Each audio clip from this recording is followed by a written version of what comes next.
Selamat malam Bapak Ibu yang dicintai Tuhan. Tanpa kita rasa, malam telah menjelang dan terdengar surahan air hujan membasahi di sekitar kita. Saya percaya seperti itulah kasih Allah buat Bapak Ibu semua. Ada banyak kemurahan, cinta kasih Tuhan, dan juga kesejukan yang Tuhan selalu berikan yang menyertai Bapak Ibu menjalani hari ini. Sebelum kita bersama-sama rebahkan di dalam istirahat, mari saya ajak Bapak Ibu untuk sebentar belajar dan merenungkan firman Tuhan yang saya percaya tidak akan pernah berhenti menyapa Bapak Ibu dalam setiap keadaan apapun yang Bapak Ibu hadapi hari ini. Bapak Ibu saudara, saya memiliki sebatang pensil. Bapak Ibu pasti tahu bahwa pensil itu terdiri dari dua bagian besar. Yang pertama adalah kayu yang kita bisa lihat. Kayu itu akan dibentuk sedemikian rupa untuk menyelubungi apa yang disebut dengan grafit. Grafit ini bisa dikatakan nyawa dari keberadaan pensil. Grafit ini adalah satu mineral karbon yang sangat lemah dan rapuh. Oleh karena itu ketika kita mempergunakannya, dia akan segera terpecah dan meninggalkan serpian seperti yang kita lakukan pada pensil ini. Nah, saudaraku, keberadaan kayu dan grafit adalah dua hal yang sama-sama penting.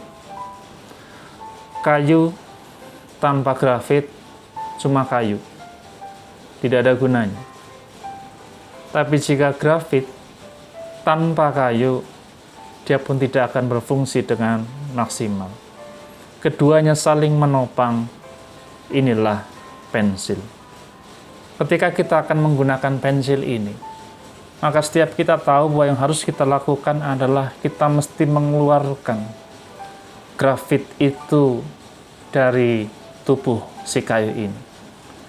Rautan demi rautan kita berikan supaya makin nampak keberadaan si grafit ini.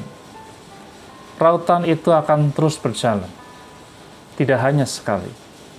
Oleh karena itu pensil yang panjang ini hanyalah sementara waktu.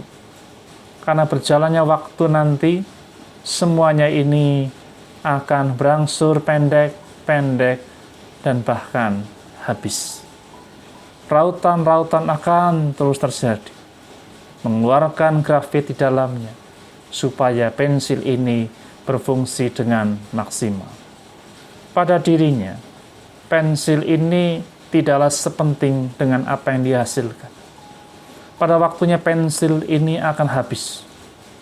Tapi apa yang dituliskan, yang ditinggalkan oleh grafit ini, itulah yang terpenting.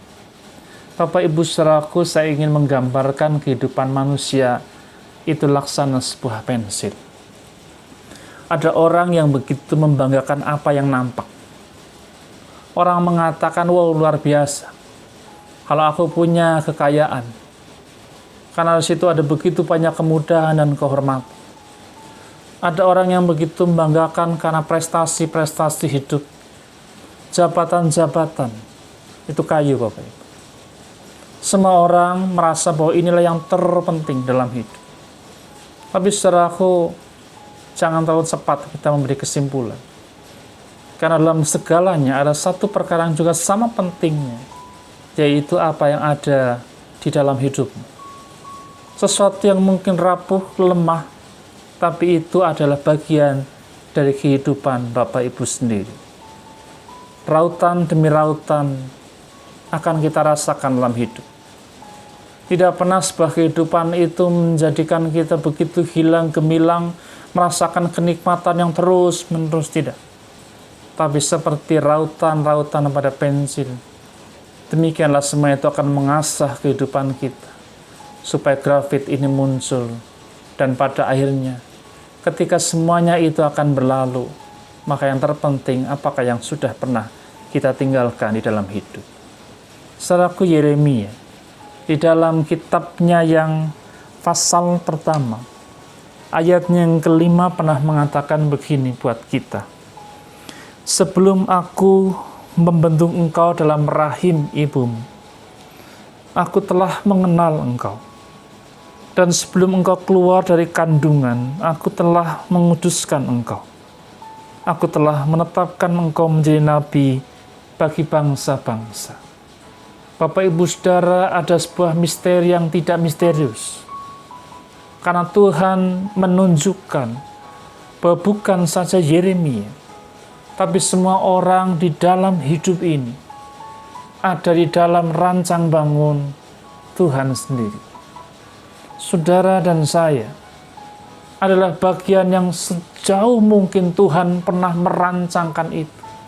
Bahkan sebelum kita ada dalam kandungan orang tua kita, Tuhan sudah punya maksud atas hidup kita.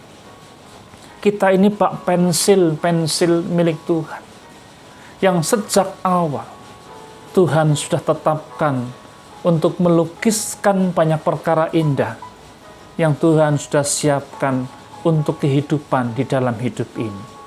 Oleh karena itu, Bapak Ibu Saudaraku, firman Tuhan ingin mengingatkan kita sekali lagi. Mari, jangan sekedar fokus dengan apa yang menjadi cita-cita pribadi kita. Jangan sekedar kehendak kita yang selalu kita umbar, kita utamakan. Karena untuk siapakah kita hidup kalau bukan buat Tuhan? Kita berkarya, Tuhan persilahkan. Tetapi tetap dalam semangat karya dan kehendak Tuhan yang Tuhan inginkan hadir dalam kehidupan kita. Hari ini mungkin kita penuh masalah. Kita mungkin meratap, kita menangis. Tapi mari coba kita lihat itu secara positif. Bahwa semua itu laksana rautan-rautan yang Tuhan sedang lakukan dalam hidup kita. Supaya kita menjadi bagian seperti pensil ini, yang pada waktunya mengeluarkan satu hal yang penting, yang kemudian terwarisi di dalam kehidupan banyak pribadi. Engkau adalah pensil milik Tuhan. Saya pensil milik Tuhan. Mari biarkan dia meraut dalam cinta dan kasih-Nya. Karena ada satu perkara yang indah yang Tuhan mau lakukan buat kita, supaya engkau menjadi berkat atas hidup ini. Percayalah, masalah di depanmu bukanlah segala sesuatu. Karena di depanmu ada Tuhan, pemimpin hidup ini, dan pemilik pensil kehidupan kita. Mari berdoa. Kami bersyukur Bapa, kasih dan cinta-Mu selalu meraut kami. Sekalipun kami merasakan kepedihan demi kepedihan, tapi kami bersyukur bahwa pada akhirnya kami mampu menorehkan segala misi dan cinta Allah dalam seluruh kehidupan kami. Bila kami selalu mengingat itu Bapa, supaya kami boleh mengisi hidup ini bukan sekedar untuk diri kami sendiri, tapi untuk kemuliaan nama-Mu. Kamilah pensil-Mu Tuhan. Pakailah menurut kehendak Tuhan. Istirahatkan kami malam hari ini dalam cinta dan kasih-Mu, supaya esok kami boleh kembali menorehkan kasih, karya, dan cinta Tuhan dalam kehidupan yang Tuhan percayakan. Terpujilah nama-Mu Bapa. Demi Kristus Yesus kami berdoa dan bersyukur. Amin. Selamat malam Bapak Ibu. Selamat istirahat. Tuhan memberkati saudara. Amin.